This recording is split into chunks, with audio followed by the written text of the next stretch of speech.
dry. We're just trying to get you guys familiar with it. You have your hand down. Missouri National Guard medics from the 206th Area Support Medical Company attended joint training with a medical evacuation or MEDEVAC unit from the Kansas National Guard at Camp Clark in Nevada, Missouri. The training was a rare opportunity for the medics to gain hands-on experience with MEDEVAC operations.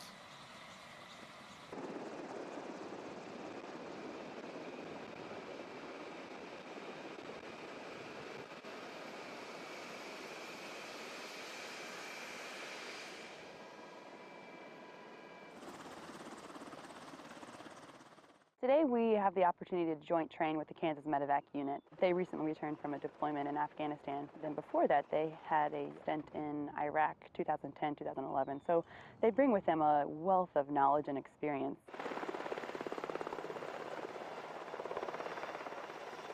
We're back from our deployment, came back in September, and we're ready to share the lessons learned and to push ourselves even. Where I can find the people in here.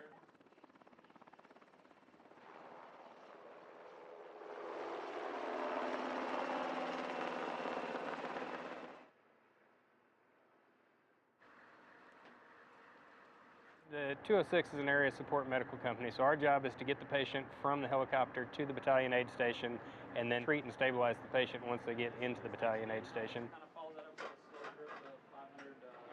I gave him a needle D on the right side of his chest because his injury's on his back right shoulder. So we had a needle chest decompression. He had some signs, some fluid split color and stuff. Well, I think it's important for us to work with the helicopters because it gets us used to the processes of loading and unloading patients and doing it in such a way that works well with the MEDEVAC unit. So it's important to know how they want the patients packaged, how they want the patients loaded and unloaded. There's a lot of the practices where it doesn't really sink in until you've actually had to do it. It gives that piece that you normally don't get to see, and it closes the loop for the soldiers so they can see it from start to finish. We can all learn from each other, and that's the most important thing, especially different units at different levels.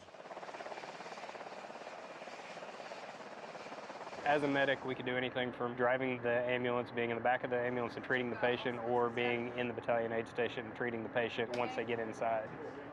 We're going to sit just like that. It has these detachable lights, so you can bring them around and look at patients. These all detach, so you can put them down like this side, so you can have more people sitting, or you can put 4 non-ambulatory patients here. A lot of similarity as far as what we're really doing. It's patient care. That's what we're really after. And then the payoff is in human lives. I mean, you do actually save lives. There is no higher reward than that. One of the added benefits of assembling different units for training is that most of the personnel bring medical skill sets from their civilian jobs that enhance the training. Basically, this little operation out here for us is kind of a culminating event, combining both warrior task and key collective task. A lot of warrior tasks being implemented, from navigation to reactive fire to ambush, and to actually setting up the VS-17 panel. A VS-17 panel is basically a signaling device for a ground unit to signal where they'd like a helicopter to land or where they deem it safe.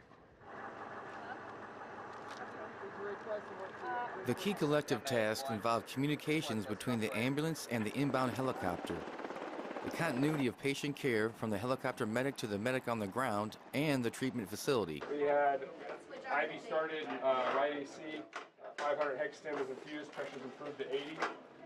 Starting to get disoriented. He's been given 50 milligrams of ketamine. The 206 medics were given the opportunity to fly in Black Hawks and become familiar with in-flight procedures. The coolest thing I did today was flying in the Black Hawks.